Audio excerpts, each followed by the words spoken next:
अस्सलाम वालेकुम। आज भी मैं आपके साथ एक ईद वेयर ही शेयर कर रही हूँ। ईद के सूट की डिज़ाइनिंग शेयर कर रही हूँ। ये ना बहुत लाइट वेट जो नेट होती है ना, उस पर एम्ब्रॉयडरी हुई है। ये देखें, ये खादी नेट जिसे कहते हैं ना, उस पर एम्ब्रॉयडरी हुई है।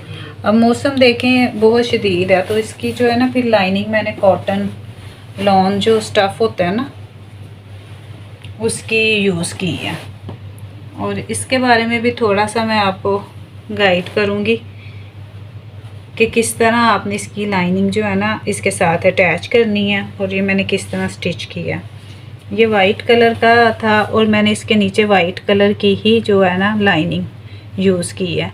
अब मैं इस तरह है कि मैंने इसका ये नेक जो है ना जो सेपरेट बनाया, और ये देखें ये वाला नेक भी मैंने इसका सेपरेट बनाया और इसका सेपरेट बनाया, और इनको अलग से इसको स्टिच किया और इसको भी अलग से स्टिच करके ना फिर मैंने ये शोल्डर जो है ना इकट्ठे इनके ऐसे जोड़ दिए। ये देख, ये बाद में ओवरलॉक करवाया।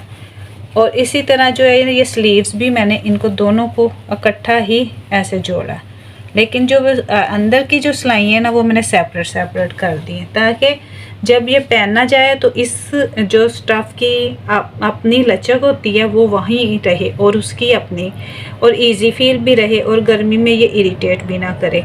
और ये कॉटन लगाने का मकसद ये था कि ये ज़रा लाइट वेट होती है, सॉफ्ट होती है, और ये जो चीज़ है ना ये उसके यानी कि ये लाइनिंग नीचे आ जाएगी, उसके ऊपर जब ये आएगी तो ये फिर इतनी जो है ना वो अपना मौसम में ना इतनी शिद्दत नहीं दिखाएगी, गर्मी नहीं लगेगी।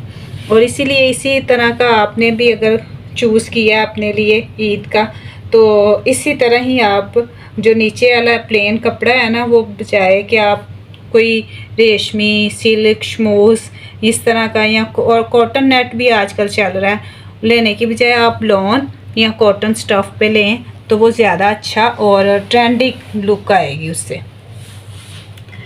नीचे इधर आ जाएं तो ये मैंने इसके दोनों के ना स्लिट जो है ना चाक जो है मैंने इकट्ठे करके तो फिर ये पाइपिंग की है।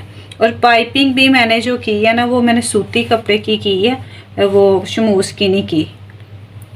ये देखें ना इसके नीचे ये लॉन था, तो इसके साथ अगर मैं शमूस लगाती तो वो इतनी अच्छी लुक नहीं आनी थी। इसीलिए एक तो इसके साथ इसका वेट भी हो जाएगा और इसकी जो ऐसे शेप है ना वो सीधी रहेगी। ये देखें ऐसे, और बैक भी देखें इसी तरह ही। सिर्फ मैंने जो ये वाली चीज़ है ना ये मैंने ज़्यादा मोड़ दी है, थोड़ी चौड़ी मोड़ दी है, और जो नीचे साइडों पे है ना ये मैंने पाइपिंग कर दी है लॉन स्टफ से। अगर इस तरफ पाइपिंग करती तो ये फिर ये देखें इस तरह ना इसकी शेप इतनी अच्छी नहीं आनी थी, इसलिए मैंने इसे डबल फोल्ड कर दिया कि वेट भी इसका हो जाए और जो है ना इसकी शेप भी अच्छी रहे। स्लीव्स भी देखें हैवी एम्ब्रॉयडरी थी इस पर, तो इसके नीचे मैंने सिर्फ इतने से ये स्लीव्स लगाए हैं, ये देखें। और आगे जो है ना ये इसी तरह ही है, और बेल शेप कर दी ताकि इसकी जो एम्ब्रॉयडरी है ना वो ज़ाया ना हो, और जब ये पहना जाए तो गर्मी की वजह से ना इसके आगे भी मैंने इसीलिए लॉन की ही पाइपिंग की है कि जब ये पहना जाए ना तो इतना वो गर्मी वाला जो है ना एहसास ना आए। ये देखें जब ये चीज़ आगे आएगी ना ये चीज़, तो वो जो चुभन होती है ना इसकी वो चीज़ इतनी फील नहीं होगी, क्योंकि ये नोकों से ही ज़्यादा जो है ना इरिटेट करती है।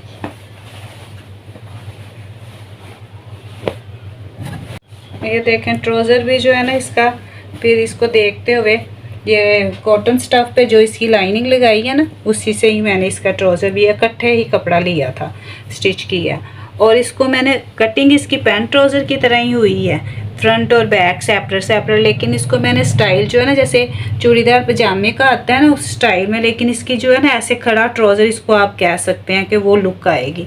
नीचे से बिल्कुल नैरो है टांग के साथ, यानी कि ना बहुत चिपका है ना थोड़ा सा, यानी कि नैरो आप कह लें इसको। और इसकी डिज़ाइनिंग कुछ मैंने इस तरह की है कि पहले ये देखें ये मोड़ा इतना मोड़ लिया, उसके बाद इतना बड़ा इसके ऊपर मैंने ना प्लेट डाला ऐसे, फिर इसके ऊपर एक और प्लेट है ये, और फिर मैंने इसके ऊपर ये जो पट्टी है ना वो रेडी करके लगाई है। ये पट्टी जो रेडी करनी है ना, पहले आप इसके जो लगा लें मेजरमेंट के हिसाब से ना सिलाई निशान लगा लें। इसको किस तरह आप करेंगे कि आप इंचेस के हिसाब से जितने भी यानी आपने करना है, आपने इसकी ट्रेस कर लें सारी, और फिर उसके बाद इसके ऊपर बखिए लगा लें। और ये बखिए भी मैंने जो आम नलकी का थ्रेड होता है ना उससे लगाए हैं, उसे आप डबल करके लगा लें। और इसको रेडी करने के बाद ये देखें, मैंने पहले ये सिलाइयाँ लगाने के बाद फिर मैंने अंदर इसको कपड़ा लगाया। ये देखें, ये नीचे से आपको वो थ्रेड नज़र नहीं आ रहा, ताकि जब आप वेयर करें तो आपको जो एक तो उसके धागे नहीं निकलेंगे, दूसरा ये होगा कि आप जब पहनेंगे ना तो इरिटेट नहीं होगा। ये थ्रेड जो है वो छुप गया सारा नीटनेस के साथ। पहले आपने ये पट्टी, आप इकट्ठी पट्टी दोनों ट्राउज़र्स दोनों साइडों की ना, ट्राउज़र के दोनों पांचों की रेडी कर लें।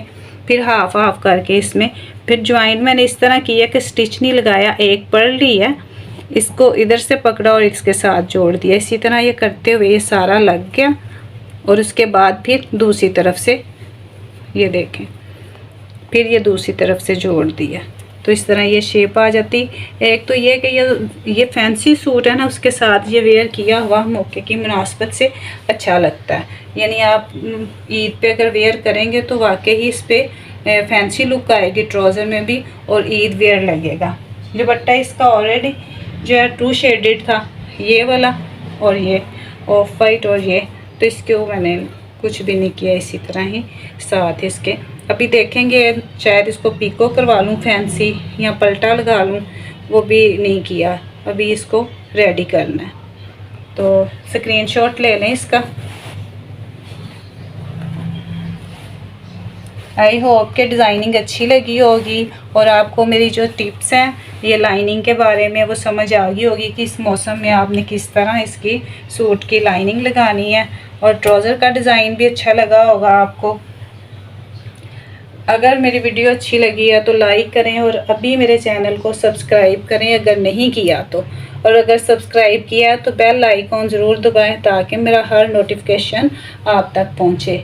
और दुआओं में मुझे याद रखिएगा। मिलते हैं अगली वीडियो में। अल्लाह हाफिज़।